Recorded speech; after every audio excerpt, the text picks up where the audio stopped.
Hello and welcome to Lone Star Silver Screen, a podcast about everything that exists at the intersection of Texas and the movies. I'm your host, Austin Zook, and today I'm joined by Jackie Barragan and Mariana Góngora, co-directors of the Femme Frontera Film Festival. Welcome to the show. Thank you so much. Thanks for having us.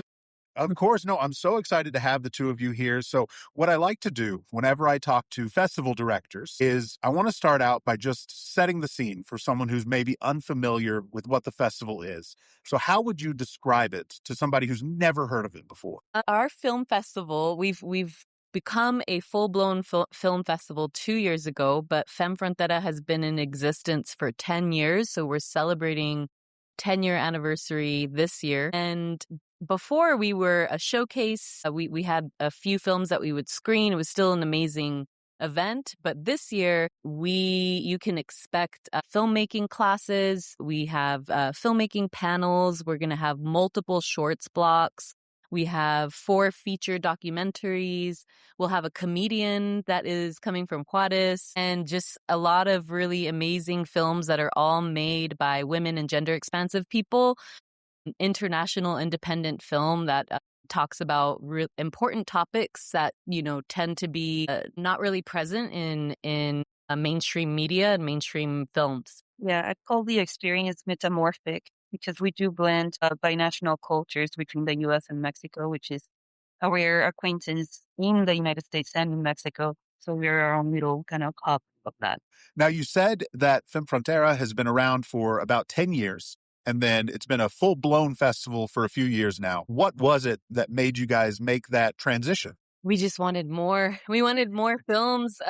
It's just, Femme Frontera does a lot of other things. We also provide filmmaking grants to women and gender-expansive filmmakers on the border. We have filmmaking educational workshops on the border. Manis leads the La Frontera Film Lab, which funds documentary filmmakers on either side of the border. And this is the first, this is once a year where we actually get to come together in person with our community. And we wanted to just, expand and show more films and provide more to the community we serve. To us, this is a service. This is a way to get people out of their homes and interacting with each other and stoking important dialogue about important issues. Yeah, and I think accessibility is something that we are always putting priority to, just because as women and gender expansive, sometimes opportunities kind of lack, and we're trying to change that. We want everything to be equitable, so that's our struggle. Now, you mentioned the Film Lab. So, Manis, could you talk a little bit more about the work that you do there? Yeah, so we grant 3 filmmakers, women or gender expansive, to create a 15-minute documentary about any borderland identity. It could be, their own way of process or transiting the land. Like, it could be something cultural. It could be something like, we are not a monolith. Like, there's a lot of things going on at the border. So having authorship over our narrative is very important, because then that kind of breaks stigmatizing or, other ways of talking about us on the border. So this lab has really grown a lot. It has changed. It has kind of redesigned the way of like how we collaborate as documentary filmmakers or as filmmakers per se. So yeah, we do give, we fund 3 filmmakers at the border, and it's a whole 1-year fellowship of mentorships. They have their own mentor too, individual mentor that they can meet once a month. They meet with me where I give them the basics of documentary 101 or nonfiction filmmaking. And yeah, at the end of the fellowship, they end up with a 15-minute documentary that, it can go to festivals. It can go to research on the border. Our hope is is to give authorship to filmmakers on their narratives, and to break walls, pun intended, to speak about how we live our experience at the border. Now, year-round, are the two of you based in El Paso? We are all over the place. Yeah, so I'm from El Paso, born and raised. I did move around a little bit as a kid and have traveled the world, but El Paso to me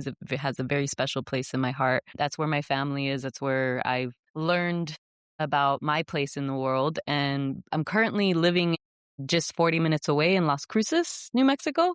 Yeah. And then, Manis, you can share where you're at. Yeah, I'm all over the place. I'm currently in Chihuahua, Mexico. I was born in El Paso. I grew up in Chihuahua, Mexico. I migrated to Argentina to do grad school. So I'm currently kind of, moving my time around south and north. El Paso does not get enough credit for its film going culture. It's one of the few places where I feel like I can show up, take a random screening on a Tuesday night, and there's going to be a crowd there, and everyone's going to be pretty into whatever we're seeing. I've had some really special film going experiences because of that. Can you talk a little bit more about just the movie culture in El Paso? Yeah, I mean, it's been expanding. There's so much talent on either side of the border. Big, as we know, there's big film, heavily resourced and big production companies that have chosen El Paso to film their films. But something that there's a movement happening with independent filmmakers who are trying to really put ourselves out there as being talented and skilled to hire within our community instead of outsourcing talent and crew. On either side of the border, there's a lot of filmmakers in Juarez that cross over here and back and forth. I just think that we are a very special place. The landscape is incredible. Our culture, the biculturalism, the history. There's so much history, the difficult history, but also important history. And there's so many stories to be told. And I really think that that we could really be a place where people stay actually to make a career out of filmmaking instead of people studying on the border. And then a lot of times our talent in so many different genres of art end up leaving, but we're growing towards that goal of being able to maintain filmmakers on the border. That's part of what we do with Femme Frontera. We want to keep our talent here and nurture them and support them and help them. Maniz, anything you would add to that? Yeah, I think something's happening the same way in parallel in the Chihuahua side, like the Chihuahua state. Like the film culture is growing so much. You would not see these like maybe 10 years ago. Like that's one of the main reasons I migrated from Chihuahua. Like there was not a lot of accessibility to filmmaking or film watching with people. Now it's being created like a community, and I think it has to do with like it's interconnected. And I think that people are actually now realizing that we have, to say like a gold mine figuratively, like the land, the stories that we have, everything that like intercept us in this reality, in these geopolitical times to affect us on how we tell stories. And I think people are starting to see that. And it becomes more enriching to hear these stories from firsthand people who have lived experiences here. Let's talk a little bit more about this year's festival, because you mentioned earlier that you're going to have workshops, films, a comedian. Can you tell me some of the specifics? I mean, what are you excited to be showing this year? Everything. I'm asking you to pick your favorite child. I know. I think what's changed this year is that because we get a little bit ambitious and we grew a lot, we have also feature films going out. So there's stories that are from all around the world. We have a feature film from Brazil. This is Ballroom that like talks about like the LGBTQ plus experiences in the ball dance and voguing and all that stuff.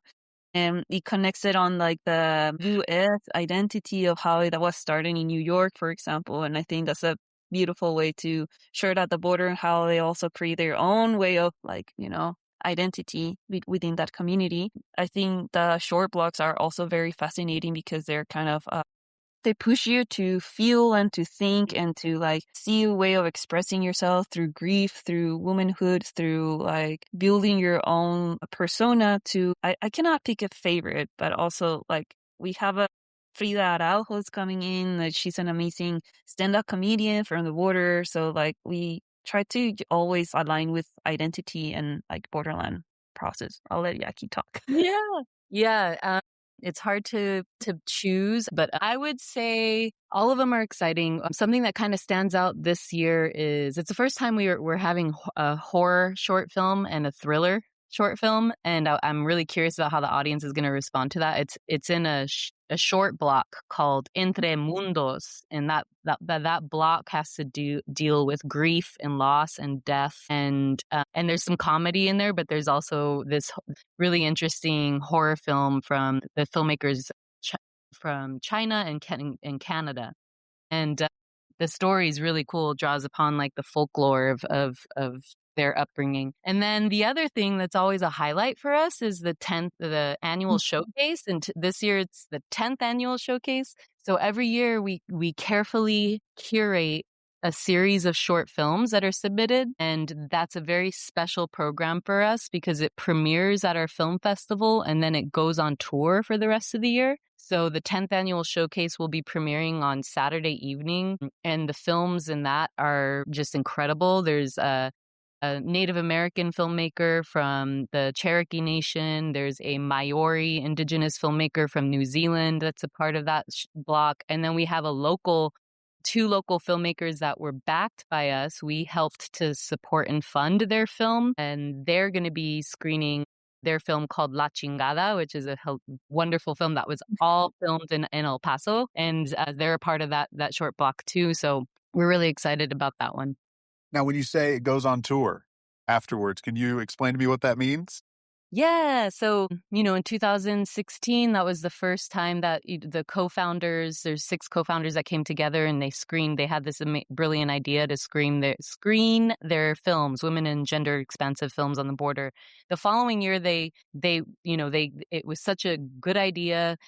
People really needed that kind of space, and it ended up happening again. And then that's when they started to go on tour.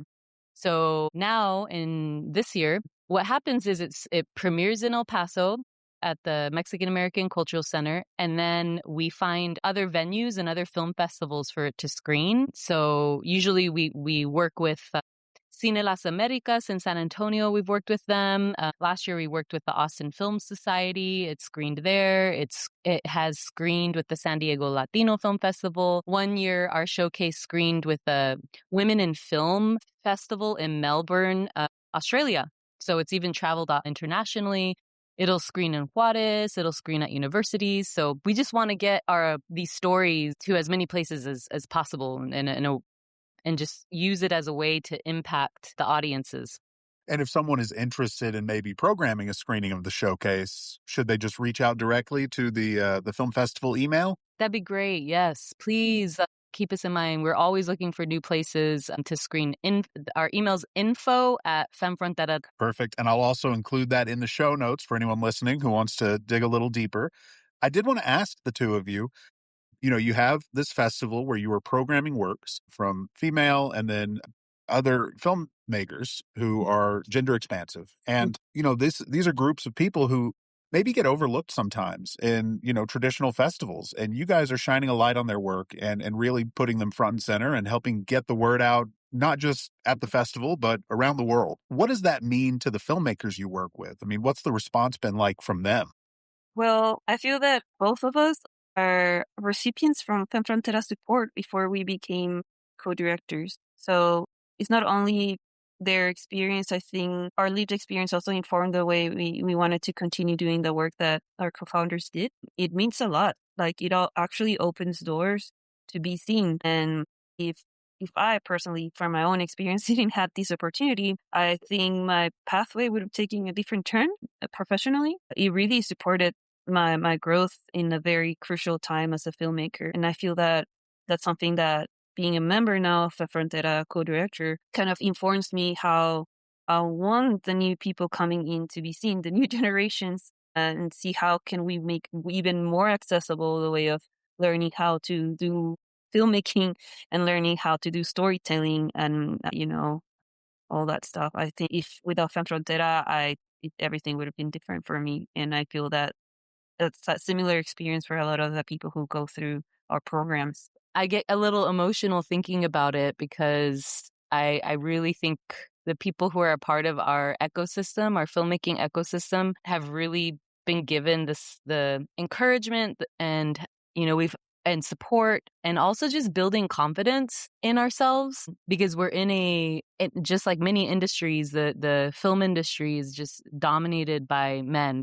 I think the last time I checked the statistics, it was 5% of women of color are directors with the top grossing films. And then that's not because we're not talented or we don't have stories to tell. It's about access. And we are creating that for ourselves. And I'm also one of the recipients of Femme Frontera's support. That my first film was supported by Femme Frontera. My first film toured in the showcase tour, and from there more opportunities opened up for me. And I feel the same way as Manis. I don't think I would have been able to pursue telling my stories if it wasn't for this organization. And there's other women and gender expansive people who have shared that same experience with us. Fantastic. Well, last thing before we go to plugs, I end every episode of this show, because this is ostensibly about Texas and the movies. I ask my guests, what's something you love about Texas? It can be anything at all. The Chihuahuan Desert. That's a great answer. Jackie, you got one? That one's really good. I want to say the Mexican food and the sunsets. Ooh, okay, good. You know what? No one's ever given me sunsets or Chihuahuan Desert. So the two of you are one of one for me. Right. Now, let's do plugs. If somebody wants to follow the festival or you individually keep up with your work, where can they go? Femme Frontera Femme underscore Frontera. That's our Instagram handle. And my handle is Manis Góngora. Manis. And then my last name, Gongora. Yeah. We have a website, femmefrontera.org, and that's where you can check out, there's an Eventbrite link there, and that's where you can click and see all of our programs that are happening next week. It's also linked in our femme underscore Frontera Instagram. My personal Instagram is Jackie underscore Iari. And so, yeah, definitely follow us on Instagram, because every day we're posting what's coming up for the film festival next week. Fantastic. Go ahead, Manis. Yeah, something to add is that we do have accessibility headsets for interpretation, English to Spanish, Spanish to English, and we have ASL interpretation too. Awesome. Okay, well, thank you both again so much for taking the time, and congratulations on getting to the point where the festival's about to happen, and good luck next week. Thank you. We hope to see you there.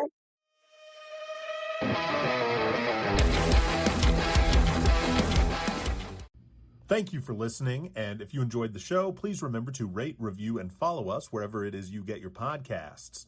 You can also follow us on Instagram at Lone Star Film Pod.